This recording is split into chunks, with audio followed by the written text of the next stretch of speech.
ಸ್ನೇಹಿತರೆ, ನಿಮಗೆ YouTube related ಅಥವಾ ಆ್ಯಡ್ಸೆನ್ಸ್ ರಿಲೇಟೆಡ್ ಏನೇ ಸಮಸ್ಯೆಗಳಿದ್ದರೂ ನೀವು ನಮ್ಮನ್ನು ಸಂಪರ್ಕಿಸಬಹುದು. ಅದೇ ರೀತಿ ನಮ್ಮ ಬಳಿ ಆನ್ಲೈನ್ ಸರ್ವೀಸಸ್ಗಳು ಕೂಡ ಇದೆ. ಸೊ ನೀವು ಯಾರೋ ಇನ್ಕಮ್ ಆ್ಯಂಡ್ ಕ್ಯಾಸ್ಟ್ ಸರ್ಟಿಫಿಕೇಟ್ಗೆ ಅಪ್ಲೈ ಮಾಡೋದಿತ್ತು, ಅದೇ ರೀತಿ ಪಾನ್ ಕಾರ್ಡ್ ಅಥವಾ ವೋಟರ್ ಐ ಡಿ ಕಾರ್ಡ್ಗೆ ಹೊಸದಾಗಿ ಅಪ್ಲೈ ಮಾಡೋದಿತ್ತು, ಇಲ್ಲ ಕರೆಕ್ಷನ್ ಮಾಡಿಸೋದಿತ್ತು ಅಂದರೂ ಕೂಡ ನೀವು ನಮ್ಮನ್ನು ಕಾಂಟ್ಯಾಕ್ಟ್ ಮಾಡ್ಬೋದು. ಹೀಗೆ ಹಲವಾರು ರೀತಿ ಆನ್ಲೈನ್ ಸರ್ವೀಸಸ್ಗಳು ಕೂಡ ನಮ್ಮ ಬಳಿ ಇದೆ.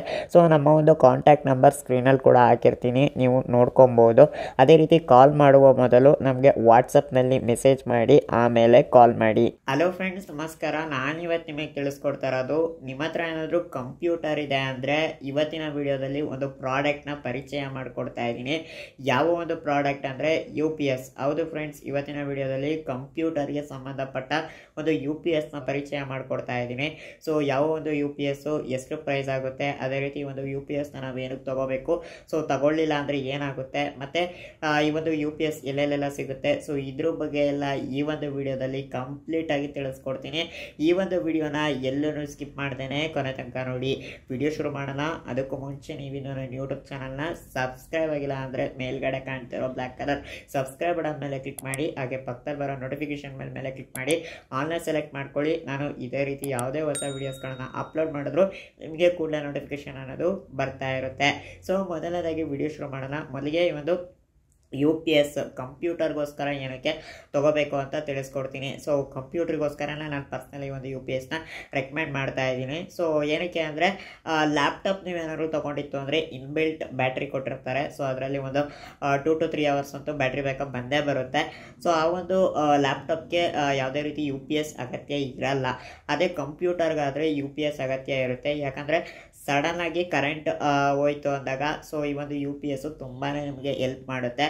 ಸೊ ನೀವೇನೋ ಒಂದು ವರ್ಕ್ ಮಾಡ್ತಾ ಇರ್ತೀರಾ ಅಂದ್ಕೊಳ್ಳಿ, ಅದು ವರ್ಡಲ್ಲೇ ಆಗಿರ್ಬೋದು, ಎಕ್ಸೆಲಲ್ಲೇ ಆಗಿರ್ಬೋದು, ಇಲ್ಲ ಒಂದು ಎಡಿಟಿಂಗ್ ವರ್ಕೇ ಮಾಡ್ತಾ ಇರ್ತೀರಾ, ಇಲ್ಲ ಕೋಡಿಂಗ್ ಮಾಡ್ತಾ ಇರ್ತೀರ, ಏನೋ ಒಂದು ಸಮ್ ವರ್ಕ್ ಮಾಡ್ತಾ ಇರ್ತೀರ ಸಿಸ್ಟಮಲ್ಲಿ ಅಂದರೆ, ಸೊ ಸಡನ್ನಾಗಿ ಪವರ್ ಕಟ್ ಆಯಿತು ಅಂದರೆ ಸೊ ನಿಮ್ಮ ಸಿಸ್ಟಮ್ ಕೂಡ ಶಟ್ ಡೌನ್ ಆಗಿಬಿಡುತ್ತೆ. ಸೊ ಈ ರೀತಿ ಶಟ್ ಡೌನ್ ಆಯಿತು ಅಂದರೆ ನೀವು ಎಲ್ಲಿ ವರ್ಕ್ ಸ್ಟಾಪ್ ಮಾಡಿರ್ತೀರ ಅಲ್ಲಿಗೆ ಇರೋದಿಲ್ಲ. ಸೊ ಮತ್ತೆ ಫಸ್ಟಿನ ನೀವು ವರ್ಕ್ ಮಾಡಬೇಕಾಗುತ್ತೆ. ಅದರಲ್ಲೂ ಎಸ್ಪೆಷಲಿ ಎಡಿಟರ್ಸ್ಗಂತೂ ತುಂಬಾ ಪ್ರಾಬ್ಲಮ್ ಆಗುತ್ತೆ. ಸೊ ಏನಾದರೂ ತಪ್ಪಿ 50% ಅಥವಾ 90% ವಿಡಿಯೋ ಎಡಿಟ್ ಆಗಿತ್ತು ಅಂದರೆ ಸೊ ಸಡನ್ನಾಗಿ ಪವರ್ ಕಟ್ ಆಯಿತು ಅಂದರೆ ಮುಗೀತು, ಎಲ್ಲ ಎಡಿಟಿಂಗ್ ಎಲ್ಲ ವೇಸ್ಟು ಅಂತೆಲ್ಲ ಹೇಳ್ತೀನಿ. ಸೊ ಹಾಗಾಗಿ ಒಂದು UPS ಅನ್ನೋದು ತುಂಬ ಇಂಪಾರ್ಟೆಂಟ್ ಆಗುತ್ತೆ ಕಂಪ್ಯೂಟರ್ ಇಟ್ಕೊಂಡಿರೋರಿಗೆ. ಸೊ ಹಾಗಾಗಿ UPS ಅನ್ನೋದು ತುಂಬಾ ಇಂಪಾರ್ಟೆಂಟ್ ಆಗುತ್ತೆ ಕಂಪ್ಯೂಟರ್ ಇಟ್ಕೊಂಡಿರೋರಿಗೆ. ಸೊ ಲ್ಯಾಪ್ಟಾಪ್ ಯೂಸರ್ಸ್ಗಳಿಗೆ ನಾನು ಇದನ್ನು ರೆಕಮೆಂಡ್ ಮಾಡಲ್ಲ. ಜೊತೆಗೆ ಈ ರೀತಿ ಸಡನ್ನಾಗಿ ಪವರ್ ಕಟ್ ಆಯಿತು ಅಂದರೆ ನಿಮ್ಮ ಒಂದು ಸಿಸ್ಟಮ್ಗೂ ಕೂಡ ತೊಂದರೆ ಆಗುತ್ತೆ. ಬರೀ ಎಡಿಟಿಂಗು ಒಂದೇ ಅಲ್ಲ, ಇಲ್ಲ ವರ್ಡು ಎಕ್ಸೆಲ್ ವರ್ಕಿಗೆ ಅಷ್ಟೇ ಅಲ್ಲ, ನಿಮ್ಮ ಒಂದು ಸಿಸ್ಟಮ್ಗೂ ಕೂಡ ತುಂಬಾ ತೊಂದರೆ ಆಗುತ್ತೆ. ಸೊ ಸಡನ್ನಾಗಿ ಪವರ್ ಕಟ್ ಆಯಿತು, ಇಲ್ಲ ಪವರ್ ಫ್ಲಕ್ಚುಯೇಟ್ ಆಯಿತು ಅಂದರೆ ಸೊ ತುಂಬಾ ಸಮಸ್ಯೆ ಆಗುತ್ತೆ. ಏನು ಸಮಸ್ಯೆ ಅಂದರೆ ಮೊದಲನೇದಾಗಿ ಹಾರ್ಡ್ವೇರ್ ಹಾಳಾಗುತ್ತೆ. ಫಾರ್ ಎಕ್ಸಾಂಪಲ್ ಗ್ರಾಫಿಕ್ ಕಾರ್ಡ್ ಆಗಿರ್ಬೋದು, ಮದರ್ ಬೋರ್ಡ್ ಆಗಿರ್ಬೋದು, ರ್ಯಾಮು, ಈ ರೀತಿ ಎಲ್ಲ ಹಾಳಾಗೋ ಸಾಧ್ಯತೆಗಳು ಇರುತ್ತೆ. ಸೊ ಅದೇ ರೀತಿ OS ಕೂಡ ಕರಪ್ಟ್ ಆಗೋ ಸಾಧ್ಯತೆ ಇರುತ್ತೆ. ಸೊ OS ಕರಪ್ಟ್ ಆಯಿತು ಅಂದರೆ ಸಿಸ್ಟಮ್ ಆನ್ ಆಗೋದೇ ಇಲ್ಲ, ಬೂಟ್ ಲೋಪ್ ಆಗುತ್ತೆ, ಅಂದರೆ ಪದೇ ರೀಸ್ಟಾರ್ಟ್ ಆಗುತ್ತೆ. ರೀಸ್ಟಾರ್ಟ್ ಆಗೋದು ಮತ್ತು ರಿಕವರಿ ಮೋಡ್ಗೆ ಹೋಗುತ್ತೆ. ಸೊ ಈ ರೀತಿ ಸಮಸ್ಯೆಗಳನ್ನ ನೀವು ಫೇಸ್ ಮಾಡಬೇಕಾಗುತ್ತೆ. ಸೊ ನನಗೂ ಕೂಡ ಇದೇ ರೀತಿ ಆಗಿತ್ತು. ಸೊ ಅದರಲ್ಲೂ ಈ ಟೈಮಲ್ಲಂತೂ ಮಳೆಗಾಲ, ಸೊ ತುಂಬಾ ಪವರ್ ಕಟ್ ಆಗ್ತಾ ಇರುತ್ತೆ ಮತ್ತು ಪವರ್ ಕೂಡ ಫ್ಲಕ್ಚುಯೇಟ್ ಆಗ್ತಾ ಇರುತ್ತೆ. ಸೊ ಈ ರೀತಿ ಆದಾಗ ಏನಾಗುತ್ತೆ, ಸೊ ಸಿಸ್ಟಮ್ ಅನ್ನೋದು ಆಟೋಮೆಟಿಕ್ಕಾಗಿ ರೀಸ್ಟಾರ್ಟ್ ಆಗುತ್ತೆ. ಸೊ ರೀಸ್ಟಾರ್ಟ್ ಆದಾಗ OS ಅನ್ನೋದು ಕರಪ್ಟ್ ಆಗೋ ಸಾಧ್ಯತೆಗಳಿರುತ್ತೆ. ಹಾಗಾಗಿ ಈ ಒಂದು UPS ತುಂಬ ಇಂಪಾರ್ಟೆಂಟ್ ಆಗುತ್ತೆ. ಅದರಲ್ಲೂ ಎಸ್ಪೆಷಲಿ ಹಾರ್ಡ್ವೇರ್ ಹಾಳಾಯಿತು, SMPS ಹಾಳಾಯಿತು ಅಂದರೆ ತುಂಬಾ ಸಮಸ್ಯೆಗೆ ಸಿಗಾಕೋತೀರ. ಸೊ ಸಾವಿರಾರು ರೂಪಾಯಿ ಇನ್ವೆಸ್ಟ್ಮೆಂಟ್ ಮಾಡಿರ್ತೀರ. ಅರೌಂಡ್ ಅಂದರೂ ಇವಾಗ ನೀವೊಂದು ಗೇಮಿಂಗ್ PC ಅಥವಾ ಎಡಿಟಿಂಗ್ PC ತೊಗೊಂಡಿದ್ದೀರಾ ಅಂದ್ರಂತೂ ಸುಮಾರು 50 ಮೇಲೆ ಇನ್ವೆಸ್ಟ್ಮೆಂಟ್ ಮಾಡಿರ್ತೀರ. ಸೊ 50,000 ರೂಪಾಯಿ ಮೇಲೆ ಇನ್ವೆಸ್ಟ್ಮೆಂಟ್ ಮಾಡಿರೋರು ಒಂದು 3-4 ರೂಪಾಯಿಗೆ ಮಕ ನೋಡೋದಕ್ಕೆ ಹೋಗಬೇಡಿ, UPSನ ತೊಗೊಳ್ಳಿ ಅಂತ ಹೇಳ್ತೀನಿ. ಸೊ ಎಷ್ಟಾಯಿತು ಏನು ಎತ್ತ ಅಂತ ತಿಳಿಸ್ಕೊಡ್ತೀನಿ. ಇವಾಗ ಯಾವ ಒಂದು UPS ಏನು ಅಂತ ಅನ್ಬಾಕ್ಸಿಂಗ್ ಮುಖಾಂತರ ನೋಡೋಣ ಬನ್ನಿ. ಅಲ್ಲಿಗೆ ಈ ಒಂದು ಕಂಪ್ಯೂಟರ್ದು ಏನು UPS ಇದೆ ಇದನ್ನು ಓಪನ್ ಮಾಡೋಣ. ಇದು ಬಂದು ನಾನು ಆಫ್ಲೈನ್ ಸ್ಟೋರಲ್ಲಿ ನಾನು ಪರ್ಚೇಸ್ ಮಾಡಿದ್ದು. ಆಫ್ಲೈನ್ ಸ್ಟೋರಲ್ಲಿ ಪರ್ಚೇಸ್ ಮಾಡಿದ್ದೀರಾ ಮತ್ತು ಈ ಲೆವೆಲ್ಗೆ ಪ್ಯಾಕೇಜ್ ಇದೆ ಅಂತ ಕೇಳ್ಬೋದು. ಅಂದರೆ ನಾನು ಆಫ್ಲೈನ್ ಸ್ಟೋರ್ಗೆ ಹೋಗಿ ತೊಗೊಂಬಂದಿದ್ದಲ್ಲ. ಸೊ ಇದನ್ನು ನಾನು ನಾನು ಕೊರಿಯರ್ ಮಾಡಿಸ್ಕೊಂಡಿದ್ದು ಅಮೆಝಾನ್ ಶಿಪ್ಪಿಂಗ್ ಮುಖಾಂತರ ನಾನು ಇದನ್ನು ಕೊರಿಯರ್ ಮಾಡಿಸ್ಕೊಂಡಿದ್ದು. ಹಂಗಾಗಿ ನನಗೆ ಈ ರೀತಿ ಪ್ಯಾಕೇಜ್ ಮಾಡಿ ಕಳಿಸಿದ್ದಾರೆ ಆಫ್ಲೈನ್ ಸ್ಟೋರಲ್ಲಿ. ಸೊ ಆಫ್ಲೈನ್ ಸ್ಟೋರ್ ಯಾವುದು ಅಂತ ಕೇಳೋದಾದರೆ, ನಾನು ಏನು ಕಂಪ್ಯೂಟರ್ ಪರ್ಚೇಸ್ ಮಾಡಿದೆ ಅಂದರೆ ದ್ಯುತಿ ಇಂಪೋಟೆಕ್ಸಲ್ಲೇ ನಾನು ಕಂಪ್ಯೂಟರ್ ಕೂಡ ತೊಗೊಂಡಿದ್ದು. ಅದೇ ಒಂದು ಸ್ಟೋರಲ್ಲೇ ನಾನು ಈ ಒಂದು UPSನೂ ಕೂಡ ಪರ್ಚೇಸ್ ಮಾಡಿದೆ. ಸೊ ಎಷ್ಟು ಪರ್ಚೇಸ್ ಮಾಡಿದೆ ಅಂತ ಮುಂದೆ ತಿಳಿಸ್ಕೊಡ್ತೀನಿ. ಸೊ ಈ ಒಂದು ದ್ಯುತಿ ಇಂಪೋಟೆಕ್ಸಲ್ಲಿ ನೀವು ತೊಗೊಬೋದಾ ಅಂದರೆ ಖಂಡಿತವಾಗಲೂ ತೊಗೊಬೋದು. ಅವರ ಒಂದು ಸರ್ವಿಸು ತುಂಬ ಚೆನ್ನಾಗಿದೆ. ನನಗಂತೂ ಸಿಕ್ಕಾಪಟ್ಟೆ ಇಷ್ಟ ಆಯಿತು. ಇದು ಯಾವುದೇ ರೀತಿ ಬ್ರ್ಯಾಂಡ್ ಪ್ರಮೋಷನ್ ಅಲ್ಲ ಅಥವಾ ಸ್ಟೋರ್ ಪ್ರಮೋಷನ್ ಅಲ್ಲ. ಸೊ ನಾನು ತಗೊಂಡಿರೋದ್ರಿಂದ ನಾನು ನಿಮಗೆ ಹೇಳ್ತಾ ಇರೋದು. ಸೊ ದ್ಯುತಿ ಇಂಪೋಟೆಕ್ಸ್ ಬಂದು ನೀವು ಯೂಟ್ಯೂಬಲ್ಲಿ needs of public YouTube channel ನೋಡಿದ್ದೀರಾ ಅಂದರೆ ನಿಮಗೆ ಈ ಒಂದು ಸ್ಟೋರ್ ಬಗ್ಗೆ ಗೊತ್ತಿರುತ್ತೆ. ಸೊ ಚಾನಲಲ್ಲಿ ಏನು ಬರ್ತಾರೆ ನಿಂಗ್ರಾಜ್ ಸರು, ಸೊ ಅವರ ಒಂದು ಸ್ಟೋರೇ ಇದು ದ್ಯುತಿ ಇಂಪೋಟೆಕ್ಸು. ಸೊ ಇಲ್ಲಿ ಆರಾಮಾಗಿ ನೀವು ತೊಗೊಬೋದು. So one of the best service ಅಂತ ಹೇಳ್ತೀನಿ. ಅವರ ಒಂದು ಪ್ಯಾಕೇಜಿಂಗ್ ಆಗಿರ್ಬೋದು, ಪ್ರತಿಯೊಂದು ಕೂಡ ತುಂಬ ಚೆನ್ನಾಗಿದೆ. ನನಗಂತೂ ಸಿಕ್ಕಾಪಟ್ಟೆ ಇಷ್ಟ ಆಯಿತು. ಮತ್ತು ಅವರು ರೆಸ್ಪಾಂಡ್ ಮಾಡೋದಾಗಿರ್ಬೋದು ಎಲ್ಲದೂ ಕೂಡ ನಂಗೆ ತುಂಬಾ ಇಷ್ಟ ಆಯಿತು. ಸೊ ಅದೇ ರೀತಿ ನಿಮಗೆ ಈ ಒಂದು ಕೊರಿಯರ್ ಮಾಡಿಸ್ಕೊತೀರಲ್ಲ, ಸೊ ಎಕ್ಸ್ಟ್ರಾ ಚಾರ್ಜಸ್ ಆಗಲ್ವಾ ಅಂದರೆ ಖಂಡಿತವಾಗ್ಲೂ ಎಕ್ಸ್ಟ್ರಾ ಚಾರ್ಜಸ್ ಆಗುತ್ತೆ. ಸೊ ಶಿಪ್ಪಿಂಗ್ ಚಾರ್ಜಸ್ಸು ನಿಮ್ಮ ಒಂದು ಲೊಕೇಶನ್ ಮೇಲೆ ಡಿಪೆಂಡ್ ಆಗಿರುತ್ತೆ. ಸೊ ನನ್ನ ಒಂದು ಲೊಕೇಶನ್ಗೆ 300 ರೂಪಾಯಿ ಶಿಪ್ಪಿಂಗ್ ಚಾರ್ಜ್ ಆಯಿತು. ಸೊ ನಿಮ್ಮ ಲೊಕೇಶನ್ಗೆ ಎಷ್ಟಾಗುತ್ತೆ ಅಂತ ನೀವು ನಿಂಗರಾಜ್ ಸರ್ ಹತ್ರನೇ ಕೇಳ್ಕೊಬೇಕಾಗುತ್ತೆ. ಸೊ ಅವರ ಒಂದು ಕಾಂಟ್ಯಾಕ್ಟ್ ಡೀಟೇಲ್ಸು ಮತ್ತು ಸ್ಟೋರ್ ಒಂದು ಅಡ್ರೆಸ್ ಡೀಟೇಲ್ಸು ಪ್ರತಿಯೊಂದು ಡಿಸ್ಕ್ರಿಪ್ಷನಲ್ಲಿ ಮೆನ್ಷನ್ ಮಾಡಿರ್ತೀನಿ. ಅದೇ ರೀತಿ ಒಂದು ಏನು UPS ಇದೆ, ಇದು ಬಂದು ನಾನು ಫಾಕ್ಸಿ ಬ್ರ್ಯಾಂಡಲ್ಲಿ ತಗೊಂಡಿರೋದು. ಸೊ ಈ ಒಂದು UPSನ ನೀವು ಆನ್ಲೈನಲ್ಲೂ ಕೂಡ ತೊಗೋಬೋದು. ಅಮೆಝಾನ್ದು ಕೂಡ ನಾನು ಪ್ರಾಡಕ್ಟ್ ಲಿಂಕ್ ಕೊಟ್ಟಿರ್ತೀನಿ. ಸೊ ನೀವು ಆನ್ಲೈನಲ್ಲಿ ತೊಗೊತೀನಿ ಅಂದರೆ ಆನ್ಲೈನಲ್ಲೂ ಕೂಡ ತೊಗೊಬೋದು. ಮತ್ತು ಈ ಒಂದು UPS ಏನಿದೆ ಇದಕ್ಕೆ 2 ವರ್ಷ ರೀಪ್ಲೇಸ್ಮೆಂಟ್ ವಾರಂಟಿ ಇರುತ್ತೆ.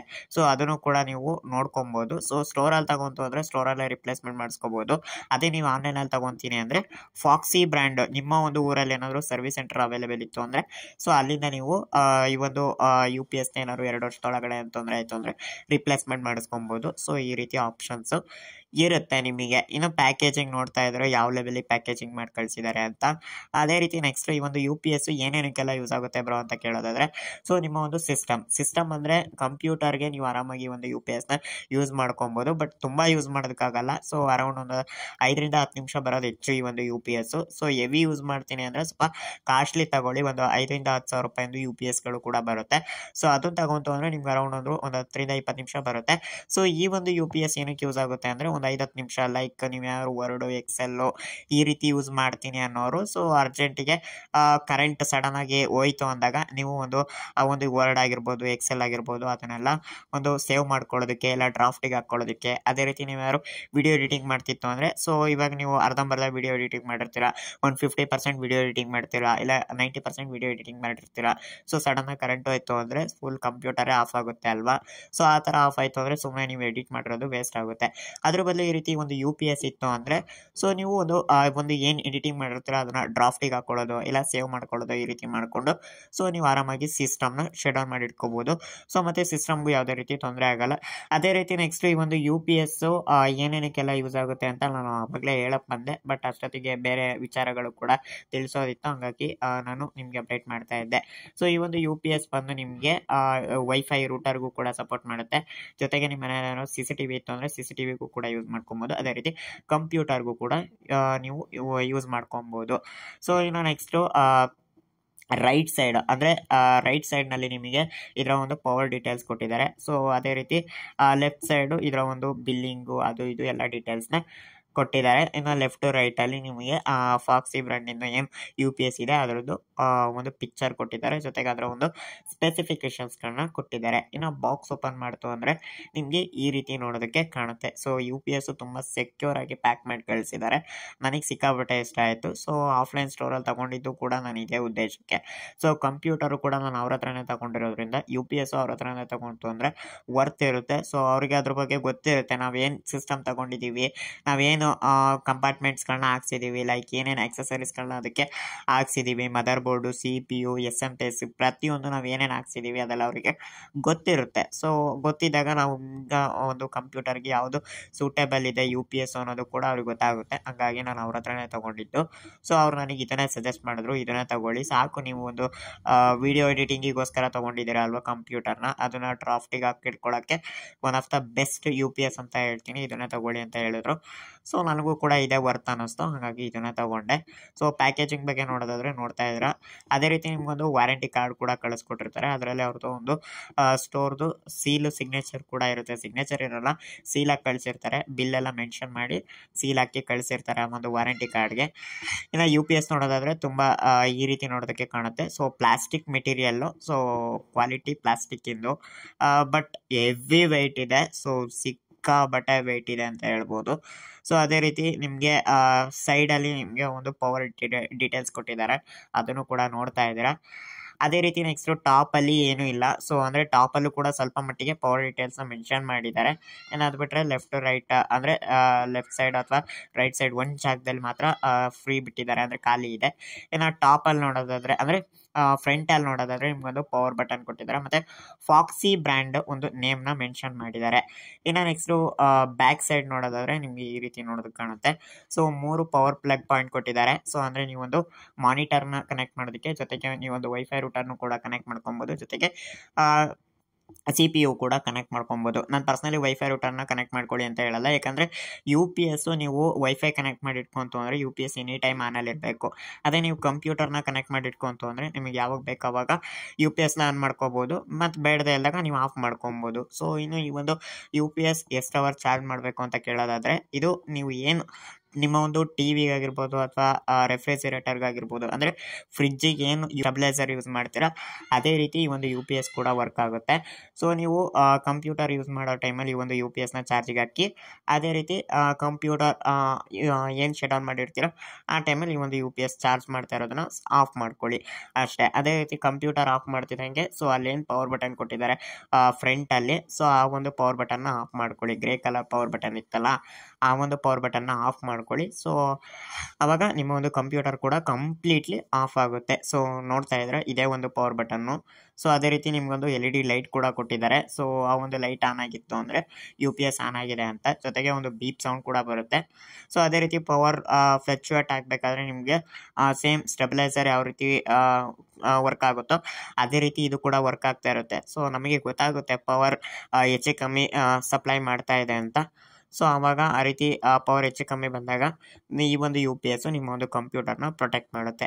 ಸೊ ಈ ರೀತಿ ಈ ಒಂದು UPSನ ನೀವು ಯೂಸ್ ಮಾಡ್ಕೊಬೋದು, ಮತ್ತು ಈ ರೀತಿ ಒಂದು UPS ಇದೆ. ಸೊ ನೋಡಿರಲ್ವಾ ಫ್ರೆಂಡ್ಸ್ ಯಾವ ರೀತಿ ಇತ್ತು ಅಂತ. ಇನ್ನು ಈ ಒಂದು UPS ಪ್ರೈಸ್ ನೋಡೋದಾದರೆ ಇದು ಬಂದು ನನಗೆ 2850 ರೂಪಾಯಿಗೆ ನನಗೆ ಈ ಒಂದು UPSನ ಪ್ರೊವೈಡ್ ಮಾಡಿದ್ರು. ಸೊ ನಿಮಗೂ ಕೂಡ ಈ ಒಂದು UPSನ ನೀವು ತೊಗೋಬೋದು. ಸೊ ಪ್ರಾಡಕ್ಟ್ ಲಿಂಕು ಮತ್ತು ಸ್ಟೋರ್ದು ಅಡ್ರೆಸ್ ಡೀಟೇಲ್ಸು, ಕಾಂಟ್ಯಾಕ್ಟ್ ನಂಬರ್ ಎಲ್ಲ ಡಿಸ್ಕ್ರಿಪ್ಷನಲ್ಲಿ ಮೆನ್ಷನ್ ಮಾಡಿರ್ತೀನಿ, ಹೋಗಿ ಚೆಕ್ಔಟ್ ಮಾಡಿ. ಸೊ ನನಗೆ ಅಡಿಷ್ನಲ್ ಆಗಿ ಶಿಪ್ಪಿಂಗ್ ಚಾರ್ಜಸ್ ಕೂಡ ಆಯಿತು. So shipping charges 300 rupees, total ಆಗಿ ನನಗೆ 3100 ರುಪೀಸೇನೋ ಆಯಿತು.